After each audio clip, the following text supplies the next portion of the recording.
চাচা আপনি কোত্থেকে আসছেন?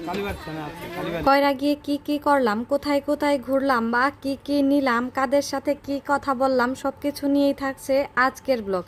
আসসালামু আলাইকুম, হ্যালো এভরিওয়ান, আমি জয়া হুসাইন, ওয়েলকাম জানাচ্ছি জয়া ব্লগে। অনেকটা লুকিয়ে লুকিয়ে চলে যাচ্ছি কয়রা বাজারে। প্রচুর পরিমাণের রোদ থাকার কারণে বাচ্চাদেরকে নিয়ে যেতে যাচ্ছিলাম না, তাই একটু লুকিয়ে লুকিয়ে যাচ্ছি আমি আর মিশু আপু। তো এইখানে আমি একা একা যাচ্ছি, মিশু আপু আমার জন্য সামনে দাঁড়িয়ে আছে। এই তো মিশু আপু আর আমার ভালোবাসার মানুষদের জন্য হাই দিয়ে দিচ্ছে। তারপরই আমরা গাড়ি পেয়ে যাই এবং গাড়ি দিয়ে পা দোলাতে দোলাতে চলে যাই। কেন জানি আমার রিক্সাতে পা দোলাতে অনেক ভালো লাগে। তারপর দেখলাম পুরো মাঠ সহ শুধু স্বর্ণালী রং আর স্বর্ণালী রং, এইগুলা হচ্ছে ভুট্টার আবাদ করেছে। এর জন্য পুরা মাঠ শুধু স্বর্ণালী কালার আর স্বর্ণালী কালার দেখা যাচ্ছে। তারপর কয়রা বাজার ঢোকার আগেই দেখি কয়রা বাজারের মেলা হচ্ছে। এটা আমি আমার জন্মের পর থেকেই দেখে আসতেছি, আর প্রত্যেক ছোট ঈদের পর দিন থেকেই শুরু হয় এই মেলা। এই মেলাটি উপস্থিত হয় দহ কয়রা বাজার উচ্চ বিদ্যালয়ের স্কুল মাঠে। তো প্রচুর এরিয়া ছিল এই মাঠে, আর এই পুরাম এরিয়া জুড়ে শুধু ছিল কাঠের মেলা আর কাঠের মেলা। অনেক সুন্দর করে থরে থরে সাজিয়ে রাখা হয়েছে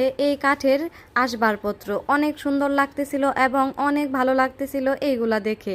আর প্রত্যেক বছরই এই মেলাটা হয়, আর আমাদের আশেপাশের অনেক লোকজন অপেক্ষায় থাকে কবে এই মেলাটি শুরু হবে, কারণ তারা টাকা জমিয়ে রাখে এই মেলা থেকে আসবাবপত্র কেনার জন্য। তো এইখানে আরএফএলেরও অনেক কিছু ছিল, পার্টেক্সের ছিল, অনেক রকমের অনেক জিনিসপত্র ছিল। তার মধ্যে আমার এই ওয়ার্ড্রপটা পছন্দ হয়। এই ওয়ার্ড্রপটা ছিল ছবির মধ্যে কিন্তু পার্টেক্স টাইপের। যাই হোক, এখানে অনেকগুলা জিনিসই ভালো লাগছে আমার, কিন্তু ফিনিশিংটা আর একটু ভালো হলে আমার মনে হয় ভালো হতো। কিছু কিছু জায়গায় আমার মনে হয়েছে এখানে একটু ফিনিশিং ভালো হলে হয়তো আরো অনেক সুন্দর লাগবে। আর ভিডিওর মাধ্যমে পুরো মেলাটা আপনাদেরকে ঘুরিয়ে দেখাচ্ছি। আপনাদের কেমন লাগতেছে অবশ্যই কমেন্ট করে জানাবেন। কে কোন জায়গা থেকে আমার ভিডিওটি দেখতেছেন অবশ্যই কমেন্ট করে জানাবেন। আর যারা আমার ভিডিওটা নতুন দেখতেছেন তারা ফলো এবং লাইক কমেন্ট শেয়ার করতে একদমই ভুলবেন। যাই হোক, চলুন জেনে নেই তাদের বেচা কেনা কেমন হইতেছে।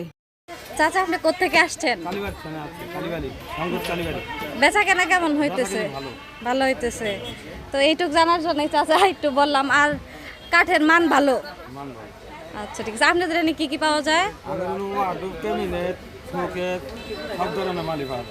আচ্ছা ঠিক আছে চাচা, ধন্যবাদ। তারপর আবার চলে আসি আরো কিছু খাট দেখার জন্য। যেহেতু আমাদের স্কুল মাঠটা অনেক বড়, তাই প্রচুর জায়গা নিয়ে অনেক কাঠের মেলা বসেছে, তাই আপনাদেরকেও আমি সম্পূর্ণ ঘুরিয়ে ঘুরিয়ে দেখার চেষ্টা করতেছি।